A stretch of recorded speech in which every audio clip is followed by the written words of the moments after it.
তার মধ্যে এক বাটি দুধ দিয়ে আজকে মজাদার মিষ্টি করে আপনাদের সঙ্গে শেয়ার করব। নমস্কার বন্ধুরা, কাজল ভিলেজ কিচেনে সকলকে স্বাগত জানাই। রোজকারের মতো আজও রান্নাঘরে চলে এলাম। আজকের রেসিপি প্রথম থেকে লাস্ট পর্যন্ত ভিডিওটি দেখতে থাকুন, আশা করছি বেশ ভালো লাগবে। সামনে যেহেতু পুজো রয়েছে, এরকম মিষ্টি কিন্তু অনায়াসে বাড়িতে খুব সহজেই তৈরি করতে পারবেন। মিষ্টিটা করার জন্য এক বাটি ময়দা, তো তোমরা চাইলে এখানে ময়দার বদলে বেসমও এখানে ব্যবহার করতে পারো।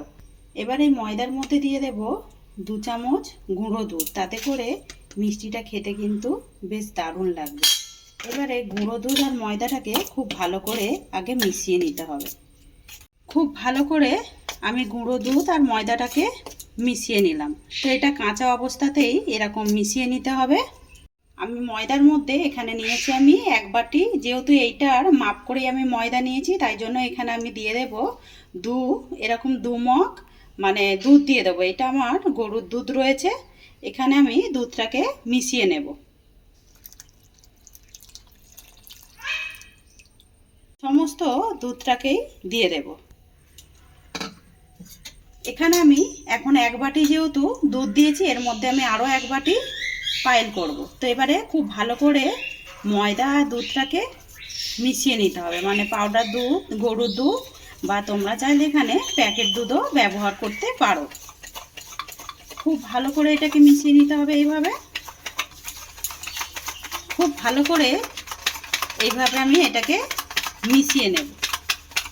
খুব ভালো করে আমি এতে 1 মগ দুধ দিয়ে খুব ভালো করে পাইল করে নিলাম। আপনাদের কাছে যদি বাটি থাকে, বাটি বা কাপ মেপেও কিন্তু ব্যবহার করতে পারো। এবারে এখানে নিয়েছি আমি দুধের যে মালাইটা হয়, সেই মালাইটা। এই মালাইটাকে আমি খুব ভালো করে আগে একটু ফেটে নেব। ভালো করে আমি মালাইটাকে ভালো করে ফেটে নিলাম। এবারে এর মধ্যে আমি মালাইটাকেও দিয়ে দেব। দেওয়ার পর আবারও আমি খুব ভালো করে মিশিয়ে নেব। আমি এখন এর মধ্যে দিলাম পুরো 1.5 বাটি দুধ ব্যবহার করেছি। যদি আমার লাগে তারপর আমি এখানে ব্যবহার করব। ভালো করে মালাইটা দিয়েও ফেটে নিলাম। এর মধ্যে কিন্তু আর কোনো রকম দুধ দেওয়া যাবে না, ঠিক মিশ্রণটা এরকমই রাখতে হবে।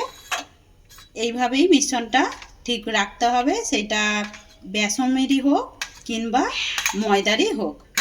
এবার আমি এটাকে ঢাকা দিয়ে রেস্টে রেখে দেব 10 মিনিটের জন্য। অপরদিকে গ্যাস অন করে আমি একটা কড়া গরম হতে বসিয়ে দিয়েছি। কড়াটা হালকা একটু গরম করে নিয়েছি। দিয়ে দেব এর মধ্যে 1 বাটি ঘি। সমস্ত ঘিটাই দিয়ে দিলাম। তো এখানে কিন্তু মিষ্টির জন্য ঘি ব্যবহার করতে হবে। যখনই হালকা এরকম গরম হয়ে যাবে, ঘিটা আস্তে আস্তে গলতে শুরু করবে। এইদিকে 10 মিনিট কিন্তু হয়ে গেছে রেস্টে রাখা। এবারে সমস্ত ব্যাটারটাকে আমি এর মধ্যে দিয়ে দেব। এটা ঘিটাকে খুব বেশি গরম করা যাবে না, এরকমই হালকা গরম হবে, তখনই কিন্তু এর মধ্যে ব্যাটারটা ঢেলে দিতে হবে। সমস্ত ব্যাটারটা দিয়ে খুব ভালো করে এবারে আমি মেশাতে থাকবো। এইটা কিন্তু একেবারে নাড়া বন্ধ করলে হবে না। এই যে ওপর থেকে দেখতে পাচ্ছ ঘি ভাসছে, এই ঘিটা কিন্তু আপনি আর এর সঙ্গে মিশে যাবে। এরকম নাড়তে নাড়তেই বুঝতে পারবেন। বেশ এখানে কিন্তু মেশানো হয়ে গেছে। একেবারে কিন্তু এখানে বোঝাই যাচ্ছে না ঘিটা ওপর থেকে ভাসছেও না, একেবারে মিশে গেছে। এটা কিন্তু এইভাবে অনবরত লো টু মিডিয়ামেই কিন্তু এটাকে নাড়াচাড়া এইভাবে করতে হবে। ততক্ষণ এইটাকে অপর গ্যাসে বসিয়ে দেবো। আর একটা আমরা কাজ করে নিই। এইদিকে আমি আরও একটা কড়া গরম হতে বসিয়ে দিয়েছি। কড়ার মধ্যে দিয়ে দেব বেসন। তো খুব বেশি বেসন দেওয়ার দরকার নেই, বেসন দেবো আমি এখানে 2 চামচ। তো 2 চামচ ভরে ভরে দিয়ে দিলাম বেসন। বেসনটাকে হালকা একটু নাড়াচাড়া করে নেব, তাতে করে মিষ্টির টেস্টটা অনেকটাই দোকানের মতোই স্বাদ আসবে। এইভাবে কাঁচা একটু খুব ভালো করে ভেজে নেবার কারণ এর একটা বেসনের যে কাঁচা গন্ধ থাকে ওইটা একেবারেই চলে যাবে। আর মিষ্টিগুলোর টেস্টটা কিন্তু বেশ দারুণ আসবে। একেবারে কাঁচা যে একটা বেসনের গন্ধ থাকে ওইটা আসবেই না। সমস্ত বেসনটা কিন্তু বেশ ভাজা হয়ে গেছে। ভাজা হওয়ার পরে বুঝতেই পারবেন এর একটা বেসন থেকে একটা সুন্দর একটা ছোলার যে গন্ধটা ছাড়ে সেটা কিন্তু আসবে। এই সময় আমি এবারে বেসনটাকে নাবিয়ে নেব। আর বেসনটা এরকম নাড়তে নাড়তে এরকম এক জায়গায় শুকনোভাবে ঠিক ছেড়ে যাবে। তখনই বুঝতে পারবেন বেসনটা একেবারে হয়ে গেছে। আর বেশি নাড়াচাড়া করবো না, এটাকে এবারে নামিয়ে নেব। এইদিকে এইটাও বেশ অনেকটা ঘনত্ব হয়ে গেছে। এই সময় আমি দিয়ে দেব ভেজে রাখা বেসন। সমস্ত বেসনটাই দিয়ে দিয়েছি, দিয়ে খুব ভালো করে মিশিয়ে নেব। আর সব সময় আমি আগাগোড়াই বলেছি এটা কিন্তু গ্যাসটাকে আস্তে রাখতে হবে। ভালো করে এটা আরও কত ঘন হয়ে গেছে, এই ফাঁকে আমি দিয়ে দেব চিনি। তো মিষ্টিটা আপনারা আপনাদের পছন্দ মতোই দেবেন। আমি যেহেতু এখানে 1 বাটি নিয়েছি মানে ময়দা, তার জন্য আমি এখানে হাফ বাটি দিলাম চিনি। তো এই চিনির মাপটা ঠিক 150 গ্রাম হয়ে যাবে। চিনিটা দিয়েও খুব ভালো করে মিশিয়ে নেব। তো চিনিটা লাস্টে দেওয়ার কারণ এটা কিন্তু এখনও হতে থাকবে, এটা বেশ অনেকটাই সময় লাগে। চিনিটাকে খুব ভালো করে মিশিয়ে নেব।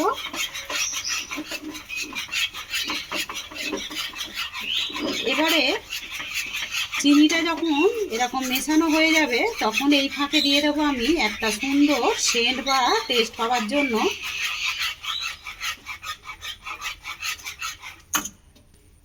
এলাচকে আমি ভালো করে গুঁড়িয়ে রেখেছি, দিয়ে দিলাম এলাচ।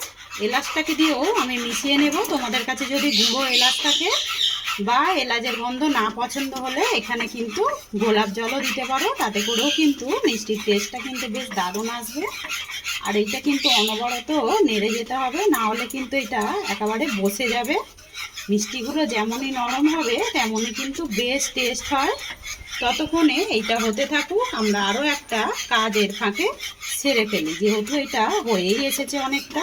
আমি এরকম একটা প্লেট নিয়ে নিয়েছি। প্লেটের মধ্যে এরকম আমি ঘরের যে পিসটার থাকে ওই পিসটার অঙ্ক পিসটা কেটে নিয়ে এর মধ্যে সাদা তেল দিয়ে আমি খুব সুন্দর করে এটাকে বাটার পেপার করে নিয়েছি। আপনাদের কাছে যদি বাটার পেপার থাকে তাহলে কিন্তু এর মধ্যে দিয়ে দেবেন অতি অবশ্য, না হলে কিন্তু এই মিশ্রণটা যখন দেবেন তখন কিন্তু নিচে থেকে দেখতেও খারাপ লাগবে আর উঠতেও চাইবে না। নাড়তে নাড়তে দেখবেন এরকম একটা পর্দায় কড়া থেকে একেবারে ছেড়ে আসবে একটা ডোর মতো। তখনই ভাবতে হবে একেবারে কিন্তু হয়ে এসেছে, কিন্তু এটা একেবারে এখনো হয়নি। আরও একটুখানি আমি এটা নাড়াচাড়া করব, সেটাও আমি দেখাচ্ছি। আর এই মিষ্টিগুলো খেতে অনেকটাই বেশি সুন্দর লাগবে, যেহেতু এখন সামনে দুর্গাপুজো, কালী পুজো, ভাইফোঁটা রয়েছে। তোমরা কিন্তু চাইলে অনায়াসে এরকম একটা মিষ্টির স্বাদ নিজের হাতে বাড়িতে তৈরি করে পরিবেশন করতে পারো। তো এটা নাড়তে নাড়তে দেখতেই পাচ্ছ কড়া থেকে একেবারে ছেড়ে আসছে। আর একটু ননস্টিকের কড়া নেবারই চেষ্টা করবেন, আর না হলে এমনি কড়াতে একটু লেগে যেতে পারে। কত সুন্দরভাবে ডোটা কিন্তু ছেড়ে এসেছে সেটা দেখতে পাচ্ছেন। এটা কিন্তু এখনও একটু বাকি রয়েছে, আমি তাই জন্যই আপনাদেরকে দেখাচ্ছি। এই মিশ্রণটা কিন্তু এখনও একটু হবে। এখানে যে আমি একটা খাতার পিসটারকে আমি যে ভালো করে তেল মাখিয়ে রেখেছিলাম, এর মধ্যে একটু মিষ্টিগুলো দেখতে সুন্দর বা টেস্ট হওয়ার জন্য আমি কিছুটা কেকের যে সুন্দর করে সাজানোর একটা থাকে ওইটা আমি এর মধ্যে ছড়িয়ে দিলাম। চাইলে তোমরা এখানে কাজু বাদামও দিয়ে দিতে পারো, যে যার যেরকম পছন্দ মতো কিছু ড্রাই ফ্রুট দিয়েই কিন্তু সাজিয়ে নিতে পারো। আমি এখানে দিয়ে দিলাম। আমি আরও একটু সময় ধরে নাড়াচাড়া করে নিলাম। এবারে আমি ডোর মিশ্রণটা দেখাবো। এরকম এটা কিন্তু প্রচণ্ড এখন গরম, এটাকে হাতে নিয়ে এইভাবে একটু গোল করলে কিন্তু হাতের মধ্যে আর লেগে যাচ্ছে না। এটা একেবারে একটা সুন্দর মিষ্টির আকার নিয়ে নিয়েছে, তখনই বুঝতে পারবেন একেবারে কিন্তু হয়ে গেছে। এবারে এটা গরম থাকা অবস্থাতেই আমি এর মধ্যে দিয়ে দেব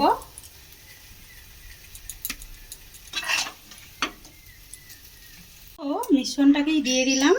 এবারে একটু খুন্তি দিয়ে খুব ভালো করে সেট করে দিতে হবে। তো কতটা সুন্দরভাবে বাড়িতে থাকা কয়েকটা মানে বলতে পারো 3টে উপকরণ দিয়ে একটা দারুণ স্বাদের মিষ্টি রেসিপি আপনাদের সঙ্গে শেয়ার করলাম।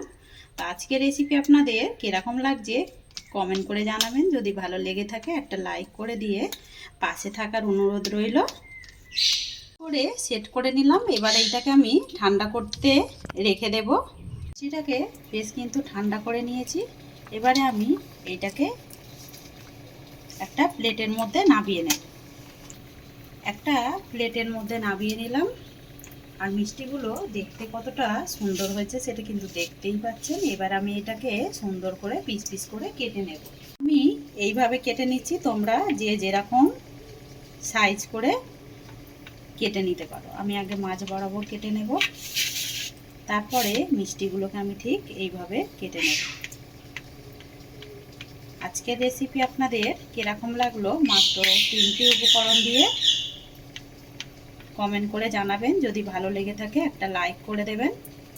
আর মিষ্টিগুলো যতটা টেস্ট হয়, আর এটা কিন্তু পুজোর মধ্যেও ব্যবহার করতে পারবেন।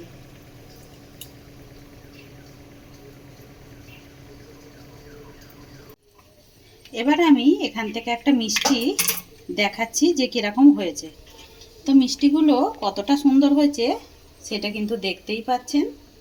আর একদম বরফি সন্দেশের মতোই অনেকটা সুন্দর দেখতে হয়েছে, আর টেস্টটা কিন্তু অনেকটাই সুন্দর হয়। একবার বাড়িতে এইভাবে মিষ্টি ট্রাই না করলে বুঝতেই পারবে না। তো আজকের রেসিপি আপনাদের যদি ভালো লেগে থাকে, এইভাবেই আমার পাশে থাকবেন, আমাকে সাপোর্ট করবেন। আমার নিত্য নতুন রান্নার জন্য পাশে থাকা বেল আইকনটি প্রেস করবেন। আর সবাই ভালো থাকবেন, সুস্থ থাকবেন। ধন্যবাদ। আবারও কোনো নতুন রেসিপি নিয়ে ফিরে আসবো। আজকের মতো এই পর্যন্ত।